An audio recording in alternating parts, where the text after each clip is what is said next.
हो गया.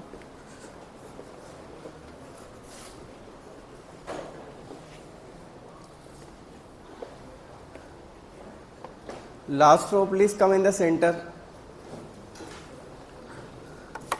Last two rows, please come in the central rows.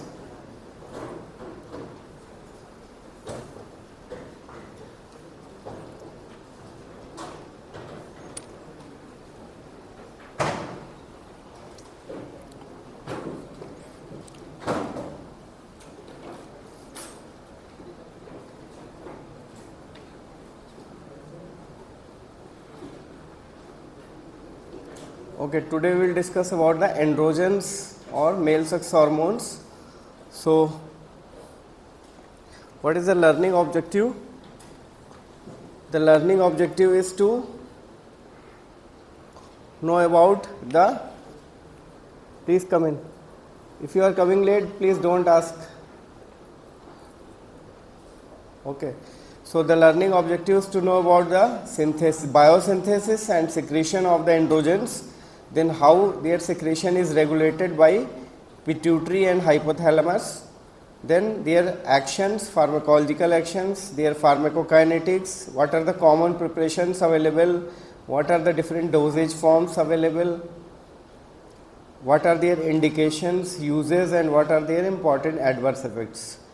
Then this will be followed by discussion of anabolic steroids, how they differ from the androgens, what are the common preparations or common drugs available, what are their therapeutic uses, and what are their adverse effects. Then we will discuss some anti-androgens, means the drugs which act opposite or block the action of androgens. These include important drugs like finasteride, flutamide, cyproterone, etc. And then in the last we will discuss about the pharmacotherapy of the erectile dysfunction. So, this is the outline of this lecture. So, first of all, can you explain how, from where testosterone hormone is secreted? Can you tell?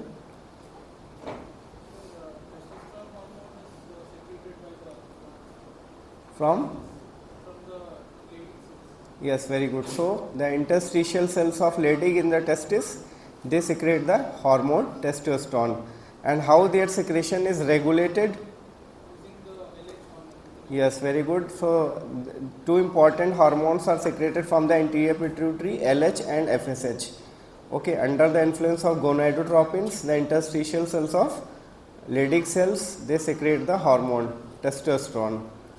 Okay, and these gonadotropin secretion is regulated from hypothalamus by the GnRH, gonadotropin releasing hormone from the hypothalamus. Okay, please sit down. Now, in the body there are two important testosterone hormone. Number one is the testosterone and second is the dihydrotestosterone. So, the testosterone is converted into dihydrotestosterone by an enzyme which is known as 5-alpha reductase. 5-alpha reductase. You can see in the diagram this testosterone is converted in the board. Testosterone is converted into 5-dihydrotestosterone by the enzyme 5-alpha reductase. And this dihydrotestosterone, it is the more strong stimulator of the androgen receptor. Okay. So, androgen receptor is stimulated by both testosterone as well as dihydrotestosterone. But dihydrotestosterone is more strong, you can say, stimulator of the androgen receptor. It stimulates 3 times more as compared to testosterone. So, you can say that dihydrotestosterone is the active form of the testosterone. Okay. And this dihydrotestosterone will stimulate the androgen receptors. As you know, androgen receptors, these are the intracellular receptors. On stimulation, this will activate the various genes which are responsible for the formation of the various proteins.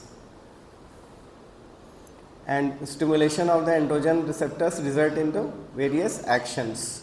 Okay. Now coming to their actions. So, the testosterone is responsible for number one, you can remember the mnemonic as FISH, F-I-S-H.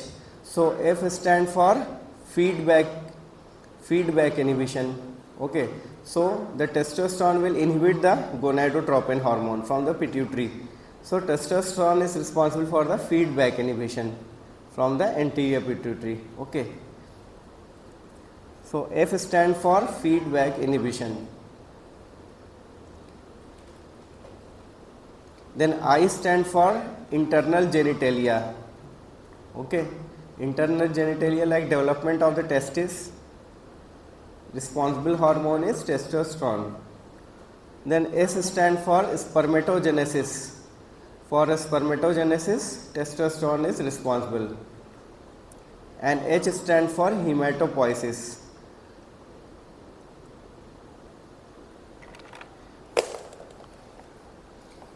Hematopoiesis means development of the growth of RBCs, WBCs and other precursors. So these are the four important functions which are mediated by the testosterone. Okay.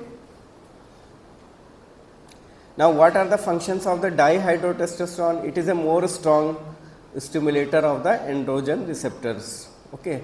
So what are the important functions of the dihydrotestosterone? So you can write down dihydrotestosterone is responsible for development of the secondary sexual characteristics like deepening of the voice, body hair distribution, growth of beard, mustaches.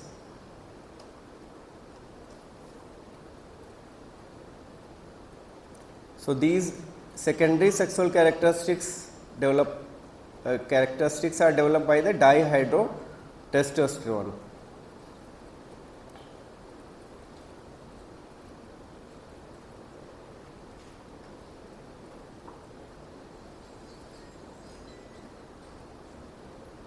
Then development of the external genitalia occurs with the help of the dihydrotestosterone. Okay. First is secondary sexual characteristics, second is external genitalia. Internal genitalia is developed mainly by the testosterone, while external genitalia is developed by dihydrotestosterone. Okay. Then growth of the prostate gland. Growth is dihydrotestosterone is responsible for the growth of the prostate. So BPH primarily occurs under the influence of the dihydrotestosterone. Benign hypertrophy of the prostate, BPH, occurs under the influence of the dihydrotestosterone. Okay.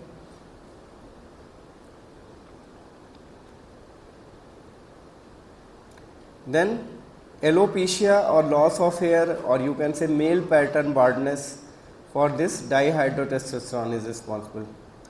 For the male pattern baldness or loss of hair, dihydrotestosterone is responsible. For these are the important functions that are carried under the influence of dihydrotestosterone. Basically there are overlapping functions. ऐसा नहीं है कि testosterone is not responsible for, but for these actions primarily dihydrotestosterone is responsible. Okay.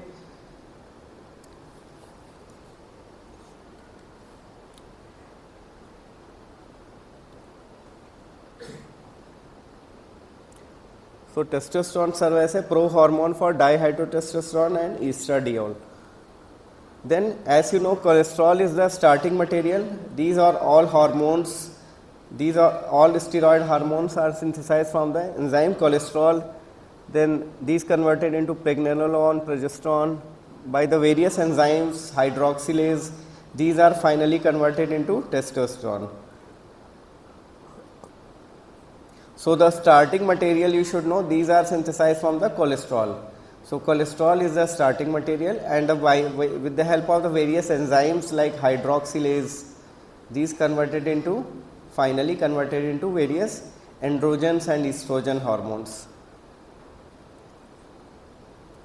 Sometimes there is a deficiency of some metabolic enzymes like hydroxylase, so that can result into various type of you can say congenital malformations or hypogonadism occurs if there is deficiency of any enzyme in their metabolic or biosynthetic pathways. Then this is the regulation occurs under the influence of the LH and FSH and gonadotropin releasing hormone from the hypothalamus. Then this is the testosterone, it binds with the testosterone receptor. This finally results into gene expression by the stimulation of their receptors, formation of the proteins.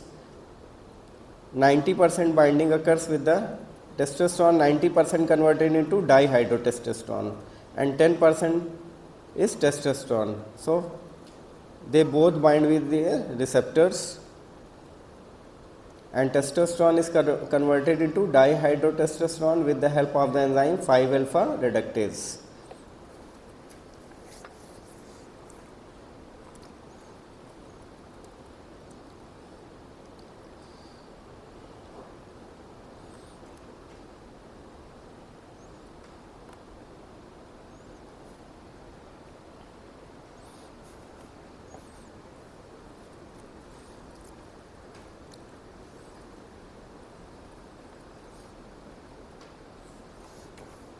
Okay. Can you summarize what are the important functions I have told about the testosterone?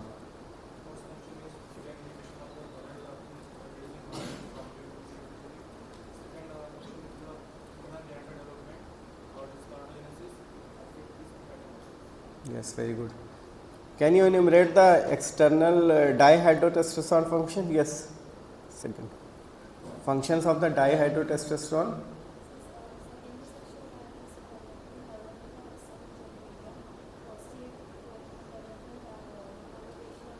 Yes, very good. Please sit down. So these are the important functions that are mediated by the dihydrotestosterone. Now you can see these are the functions like growth of genitals, production of the sperm, growth of facial, pubic and axillary hairs, muscular development, growth of larynx and voice, deepening of the voice, inhibition of the bone growth. By how bone growth is inhibited?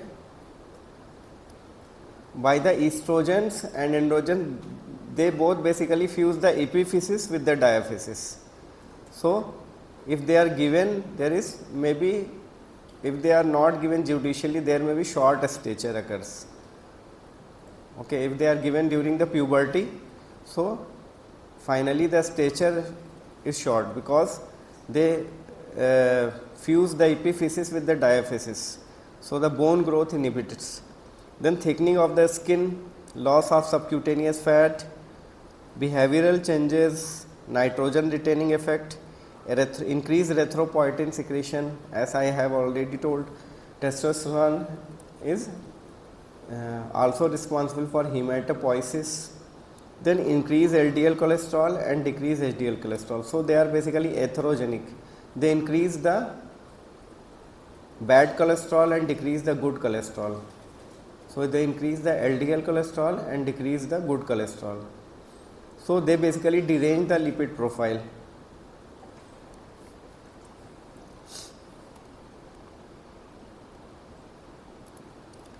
Then coming to the various preparations which are available, like testosterone aqueous suspension is available, that is can be given by the injectable routes. Then testosterone esters, these are also injectable preparations like propionate, enanthonate, cypionate. Okay, so these are long acting preparations which are given 3 times or every 2 weeks. Then there are orally active preparations are available like methyl testosterone, fluoxymistrone, mistrolone. So these are the orally active preparations which are available. Then transdermal patches are also available. Then implants. So these are the various dosage forms in which these hormones can be given.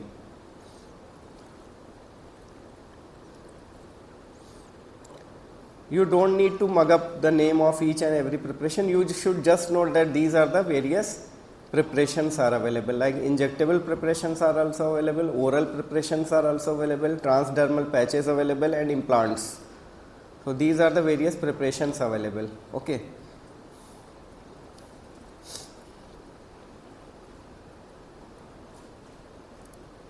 Then absorption, how they are absorbed, they undergo very high first pass metabolism. That's why most of the time they are given by the injectable routes, because if you are given by the oral route, they will be metabolized in the GIT. Therefore, intramuscular injections or synthetic preparations are used because they have high first pass metabolism. Then transport, how they are transported, they are 98% bind to the sex hormone binding globulin. So they are highly protein bound drugs, and as you know, the protein bound drugs is not available for action, only 2% free form is available. Then how they are metabolized in the body, in the liver they are converted into inactive metabolites like androsterone and acetylcholinone, which are excreted in the urine. So these are the inactive metabolites, androsterone and acetylcholinone. They are excreted in the urine after conjugation, and a small quantity of estrogen is also produced from the testosterone. So how the estrogen is produced from testosterone? By which enzyme?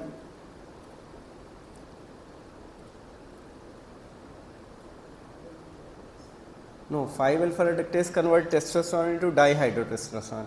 The enzyme aromatase, it convert testosterone into estrogens.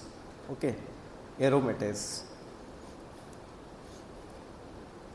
So this is short about their pharmacokinetics. Then what are the important clinical uses of the testosterone? So the first use is testicular failure. So it may be primary, which usually occur in the childhood, primary testicular failure, or also known as primary hypogonadism, and secondary testicular failure occurs in the late onset or adulthood.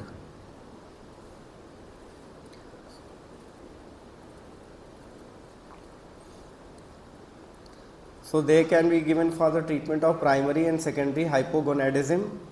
So if there is any defect in the biosynthesis at the level of the testis, if it at the level of the gonads occur, it is known as primary testicular failure. If it occurs due to any abnormality of the pituitary or hypothalamus, then it is known as secondary hypogonadism. Okay. So primary hypogonadism is characterized by the delayed puberty, okay, delayed development of the secondary sexual characteristics.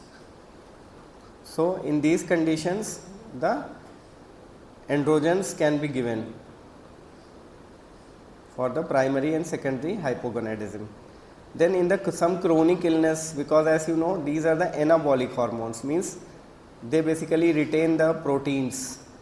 They basically help to build the proteins, bones. So they can be used in some chronic catabolic states like burns, osteoporosis, long-term corticosteroid therapy. Then pituitary dwarfism, as I have already told, the hypogonadism may occur at the level of the pituitary or at the level of the hypothalamus. So if there is any abnormality at the level of the pituitary or hypothalamus, then that is known as secondary hypogonadism. Then in that cases also these hormones can be given. Then in the carcinoma of the breast, as you know that CA breast is estrogen dependent cancer. So it is a hormone dependent cancer. So androgens can be given. Then hereditary angioneurotic edema. It is a basically you can say congenital condition in which there is deficiency of some enzyme C1 esterase. So in these conditions also we can give the synthetic steroids. Then refractory anemia, because they stimulate the erythropoietin.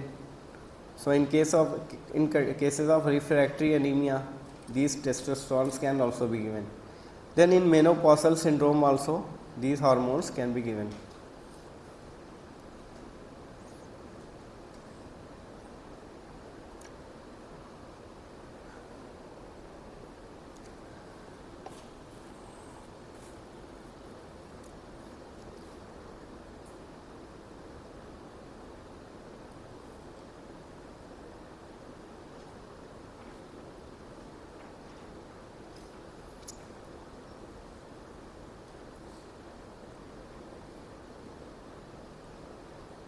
So these are the common indications of the androgens or testosterone. Then coming to the adverse effect of testosterone. So if it is given in the females, it leads to virilization or the development of the, you can say, male pattern, secondary sexual characteristics in the females, that is known as virilization. Then if it is given in the males, it can cause feminizing side effects.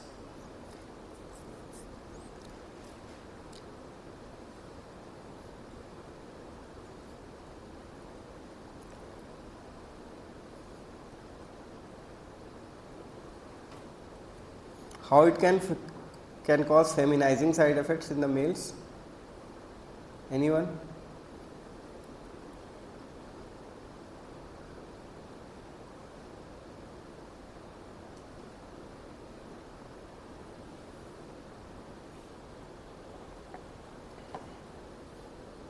Because if you are given exogenously hormone, what will happen? It will inhibit the synthesis of the gonadotropins by the feedback inhibition.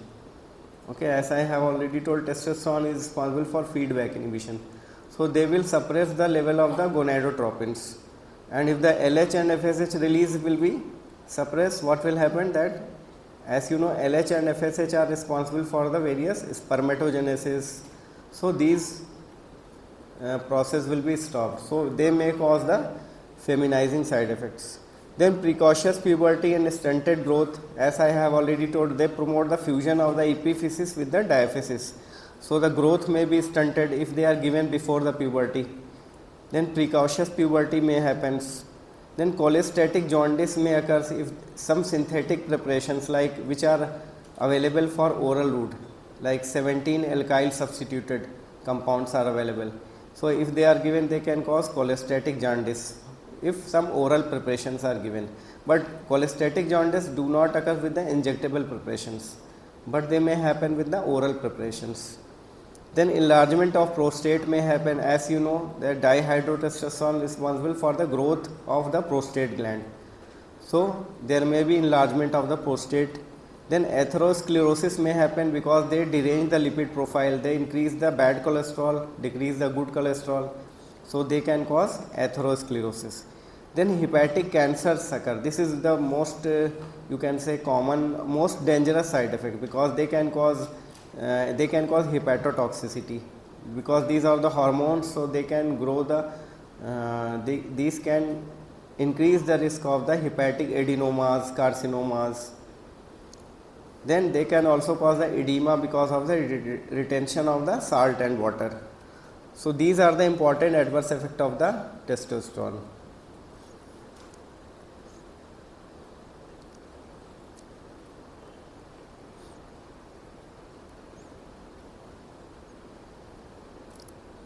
Then coming to the anabolic steroids. Can anyone tell what is anabolic steroid?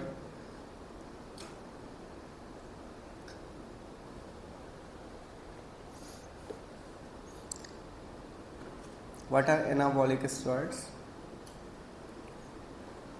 So as you know, the androgens have got two functions. One is anabolic functions like growth and development of the muscles, bones, muscular development. So these are the anabolic functions. And second are androgenic functions like development of the secondary sexual characteristics.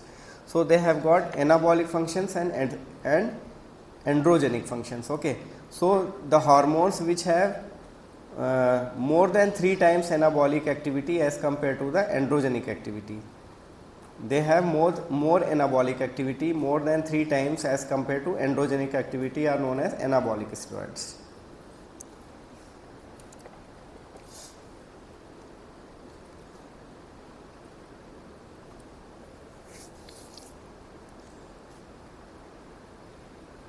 So the ratio of anabolic is to androgenic activity is more than 3:1. So that hormones are known as the anabolic steroids.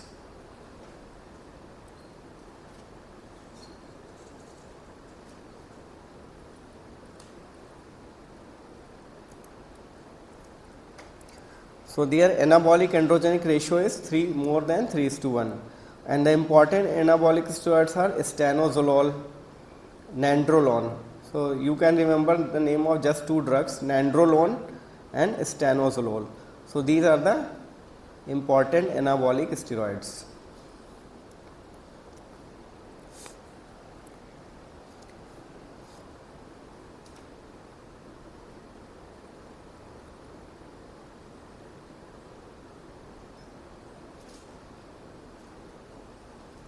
As you know, they have both anabolic activity, means they will stimulate the growth and development of the bones, muscles.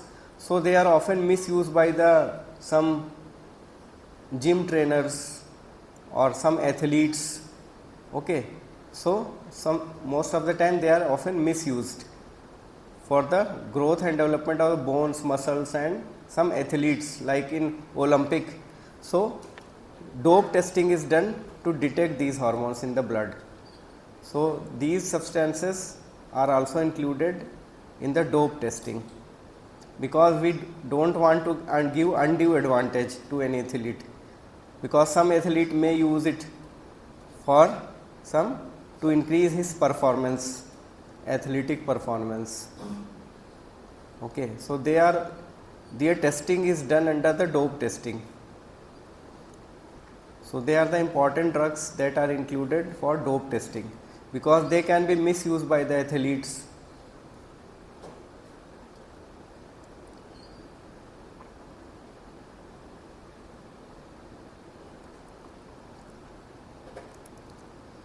Now they can be given, they can also be given medically for some, as I have already told, they have more anabolic actions. So they can be given for the treatment of the osteoporosis, postmenopausal osteoporosis. Then they can be given for catabolic states like burn, cancers. They can be given for short stature. They can be given for the treatment of the refractory anemia, and they can often be misused by the athletes and gym trainers.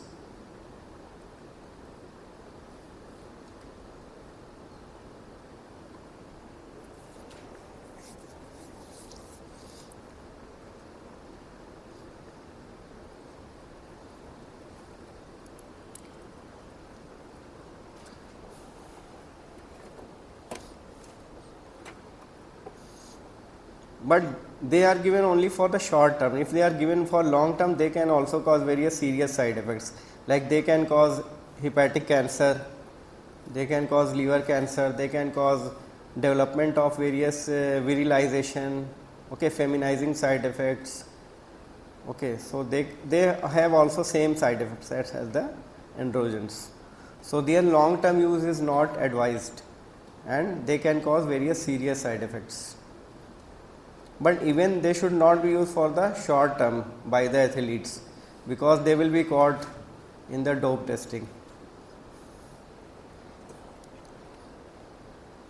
Then coming to the anti-androgens, means the drugs which block the actions of androgens on androgen receptors. So they antagonize the actions of the androgens. So the important drugs are finasteride and flutamide. So there are also other drugs like danazol, cyprotron acetate, but we will primarily discuss here finasteride. So what is finasteride? Finasteride is basically 5-alpha reductase inhibitor. Okay, so it will inhibit the conversion of testosterone into dihydrotestosterone, which is, you can say, the active form of the testosterone. So it acts by blocking the synthesis of the active form of testosterone. Finasteride. There is one more drug that is known as dutasteride.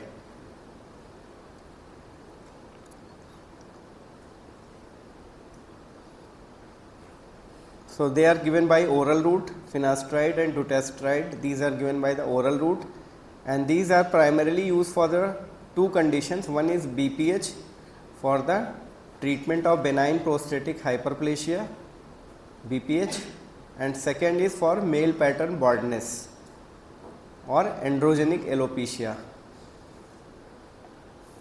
So these are the two important uses of the finasteride. One is benign prostatic hyperplasia or BPH. Second is male pattern baldness. So in the, as you know, BPH occurs in the old age, often occurs in the old age, and because of the enlargement of the prostate, it will compress the urethra. That can cause the various you can say obstructive symptoms, like it can cause retention of the urine. Patient may go into retention of the urine, or it can also cause the very irritative symptoms, like it can cause dysuria, polyuria, increased frequency of urine, okay, or it can cause some urgency of urine. So that these are the irritative symptoms, and second are the obstructive symptoms. Patient may go into urine retention, for which catheterization is done. Okay. So how to treat BPH? So for the treatment of BPH, mainly two types of drugs are available. One, those treat the static component of the BPH. Static component means the drugs which decrease the size of the prostate. So dihydrotestosterone 5-alpha reductase inhibitors like finasteride is mainly used to control the static component of the BPH. So they are, because these drugs decrease the size of the prostate, so they are used to control the static component of the BPH. Okay. So because they decrease the size of the prostate.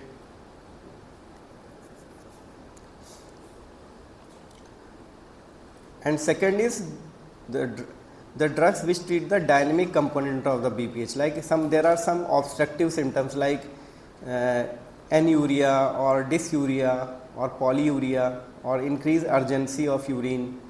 Okay, so these symptoms are treated by the alpha blockers like tamsulosin, silodosin. So these are used for the dynamic component of the prostate. Okay. So these two drugs are often used in combination.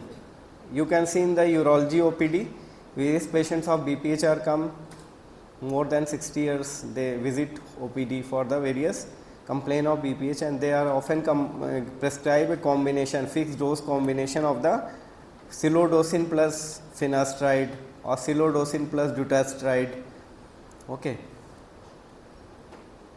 So the advantage of FDC is that they will treat both dynamic component as well as the static component. Because the finasteride decrease the size of the prostate, so they are only effective if they are given more than 6 months. Okay. So they should be given for a very long term, more than 6 months.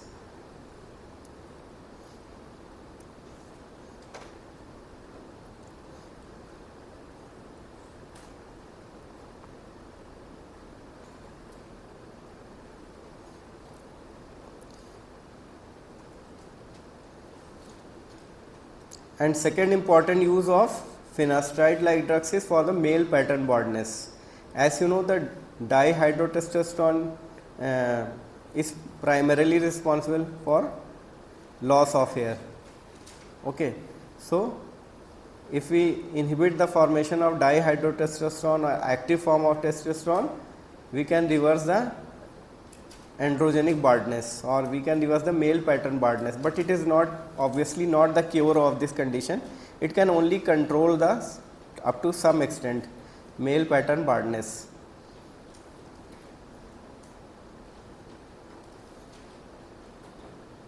Can you know some other drug that can also be used for the treatment of male pattern baldness? Some antihypertensive drug.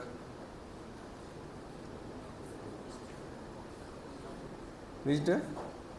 Minoxidil, yes. Minoxidil can also be given to increase the, to decrease the hair loss. But that mechanism is different. That increase the blood flow in the hair follicles. Okay. Here it acts by different mechanism, by antagonizing the action of the dihydrotestosterone.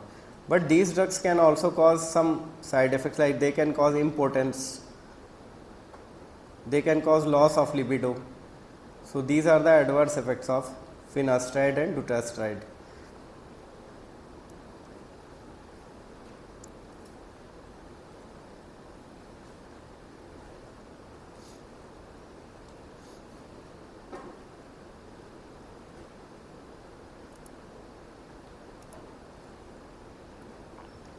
Similarly, the another drug that block the androgen receptor is cyprotron acetate, but it is a weak androgen blocker, and it also decrease the secretion of the gonadotropins. So this drug is cyprotron is primarily used for the treatment of the acne, male pattern baldness, hirsutism. What is hirsutism? Anyone? क्या होता है? Excessive hair growth in the females. So excessive hair growth in the females, it also occurs because of the androgens. So we can use androgen blockers for the treatment of the hirsutism. Then carcinoma of the prostate, virilizing syndrome, precocious puberty, inappropriate behavior. So these are the various indications of the cyprotron. It blocks androgen receptor, but it is a weak androgen blocker.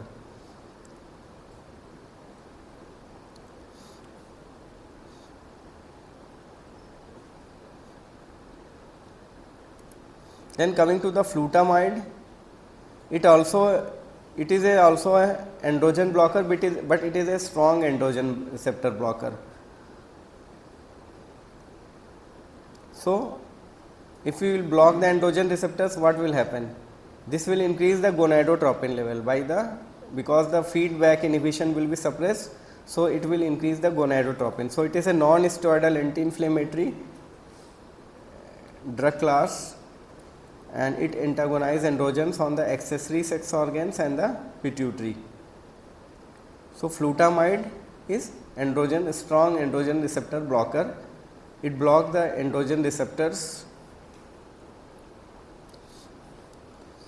And there are two important indications of flutamide. One is cancer of the prostate along with the GnRH agonist, and second is female hirsutism.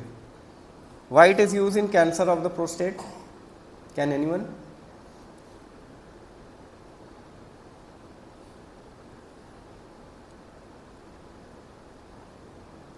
क्यों use करते हैं?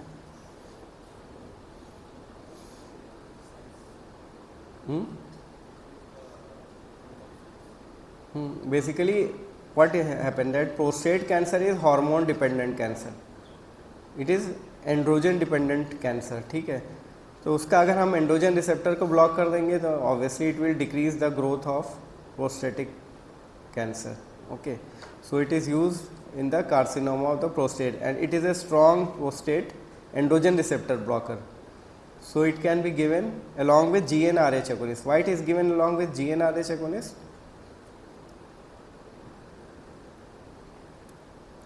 What is gonadotropin releasing hormone? From which gland they are secreted? कहाँ से secrete होता है GnRH?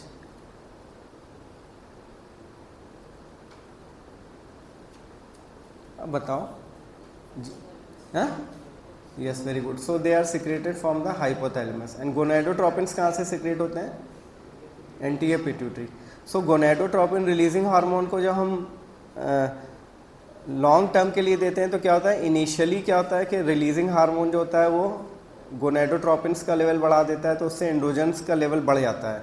तो initially क्या होता है कि टेस्टोस्टेरोन का लेवल बढ़ा देता है, but after some time because of the down regulation of the receptors क्या होता है, उसका टेस्टोस्टेरोन और का लेवल कम हो जाता है because of the down regulation of the receptors. तो धीरे धीरे करके ये टेस्टोस्टेरोन का जो सिक्रीशन होता है वो कम कर देता है या उसके इफेक्ट को कम कर देता है. ठीक है, because of the down regulation of the receptor. So that is why it is given in prostate cancer. अब GnRH एगोनिस्ट हम दे रहे हैं तो वो इनिशियली तो टेस्टोस्टेरोन का लेवल बढ़ाएगा. तो इनिशियली जब टेस्टोस्टेरोन का लेवल बढ़ेगा तो क्या होगा, इनिशियली प्रोस्टेट का साइज़ बढ़ सकता है या इनिशियली बोन पेन जो हो सकता है वो बढ़ सकता है.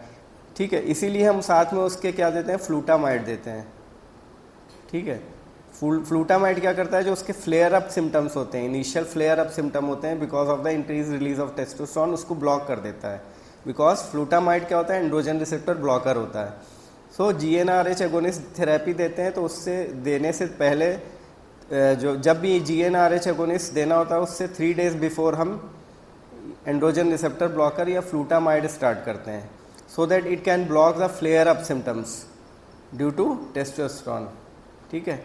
So that is why in prostate cancer a combination of GnRH agonist and flutamide is given. Combination therapy is given, which is also known as combined androgen blockade therapy. Combined androgen blockade therapy. Combined androgen blockade का मतलब क्या हुआ कि we are given a combination of androgen receptor blocker and GnRH agonist.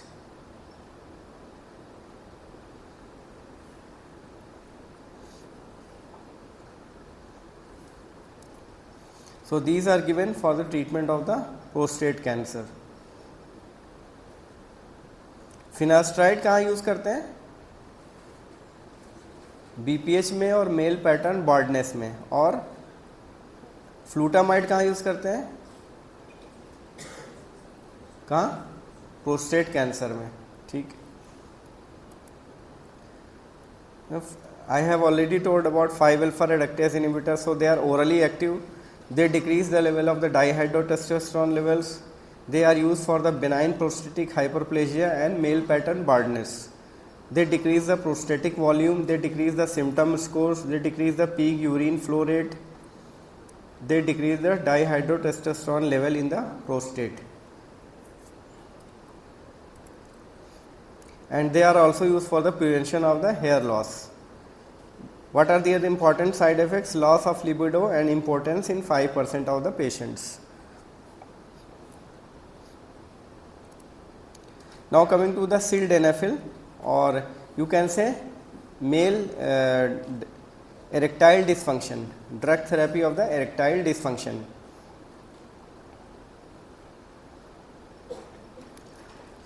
So the common drugs which are used in the erectile dysfunction are: number one, androgens. If erectile dysfunction occur because of the any deficiency of the gonadal hormones, so that can be treated by the androgens. But the first line drugs for the treatment of the erectile dysfunction are nowadays phosphodiesterase inhibitors. Okay, which are phosphodiesterase inhibitors? You can say these are the first line drugs for the treatment of the erectile dysfunction.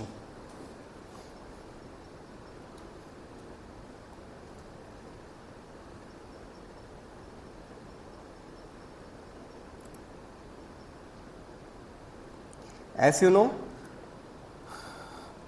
so under the influence of the parasympathetic stimulation, penile erection occurs, and under the influence of the sympathetic stimulation, penile flaccidity occurs. So both sympathetic and parasympathetic innervation is responsible for male erections.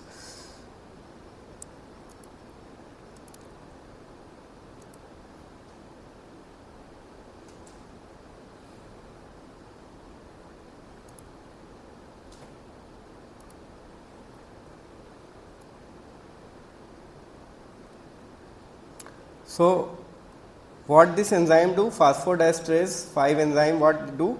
It converts cyclic GMP into 5' GMP. Okay, basically it help in the catabolism of the cyclic GMP. It decrease the level of, it metabolize the cyclic GMP into 5' GMP. And if we block this enzyme, what will happen? It will increase the level of the cyclic GMP. Okay. And increase cyclic GMP, if there is increased cyclic GMP, it will help in the penile erection by producing the vasodilation. It increase the blood flow in the penile blood vessels, and that will help in the penile erections. So that's why the phosphodiesterase 5 inhibitors are used for the treatment of the erectile dysfunction, because it increase the level of the cyclic GMP. Increased cyclic GMP will help in vasodilation. It will increase the blood flow in the corpus cavernosa, and that is responsible for the erection. So what are the causes of the erectile dysfunction?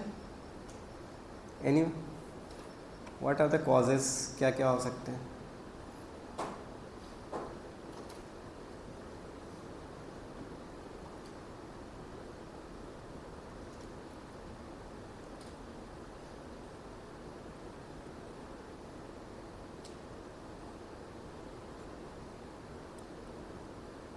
Anyone? क्या क्या होते हैं आप बताओ? What are the common causes of the erectile dysfunction?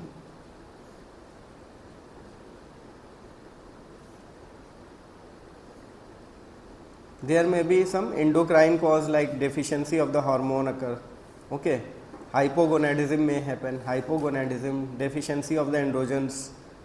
Second cause क्या हो सकता है? There may be some vascular causes may happen. If there is any vascular abnormality, that can cause erectile dysfunction.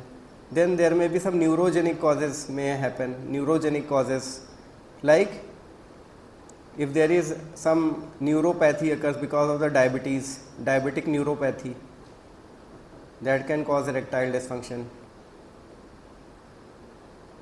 Vascular causes may happen. Then psychological erectile dysfunction occurs. Okay, psychological, it may happen that everything is normal, but because of the excessive anxiety, which is known as performance anxiety or psychological anxiety, patient is unable to do sexual intercourse. That is known as psychological cause of erectile dysfunction. Okay. So if there is psychological cause, then that is treated by psychiatrist. Psychiatrists will do various types of counselings to decrease the anxiety. So these are the psychological causes of the erectile dysfunction. Then there may be vascular causes, or there may be some neuropathy, or erectile dysfunction may occur because of the damage to nerves, injury. So these are the common causes of the erectile dysfunctions.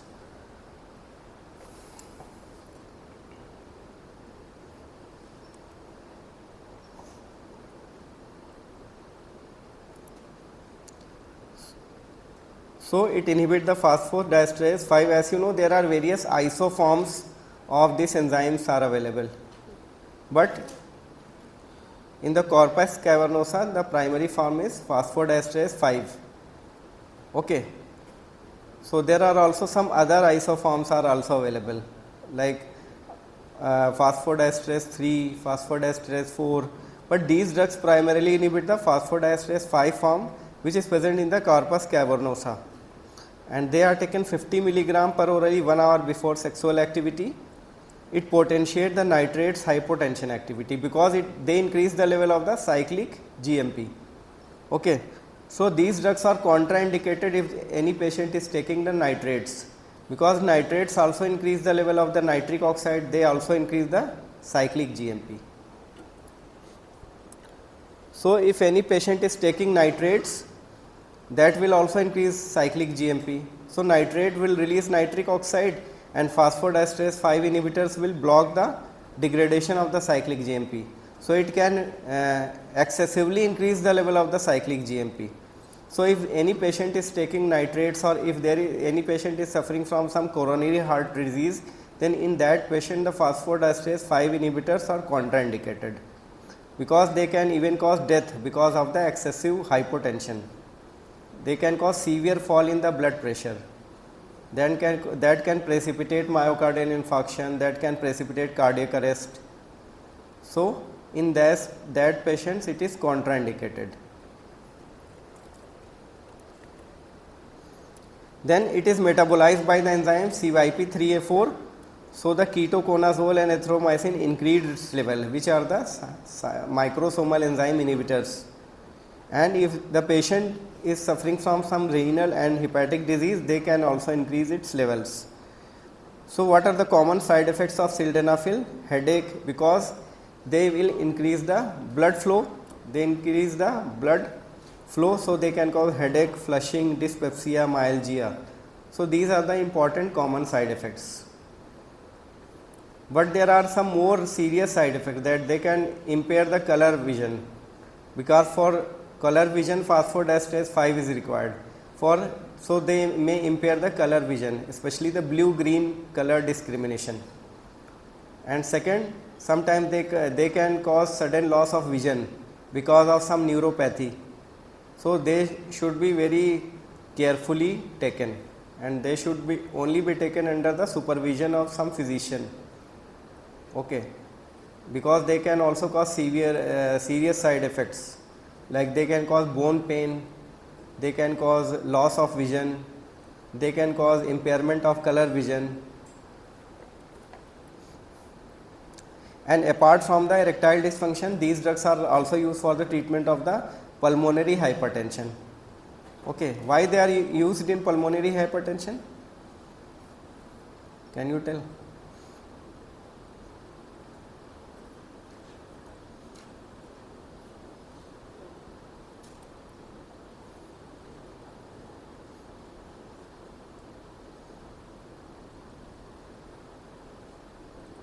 They can also be given pulmonary hypertension because as you know, the pulmonary hypertension is a very serious condition.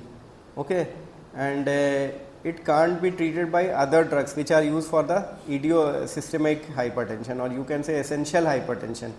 So we can give some other drugs because the pulmonary blood vessels are very resistant. So these are some other category of drugs like endothelin receptor blockers like bosentan or phosphodiesterase 5 inhibitors. So these drugs are used for the treatment of the pulmonary hypertension, or sometimes prostaglandins like iloprost, they are used for the pulmonary hypertension. Okay. So similarly, these drugs are used for the treatment of the pulmonary hypertension.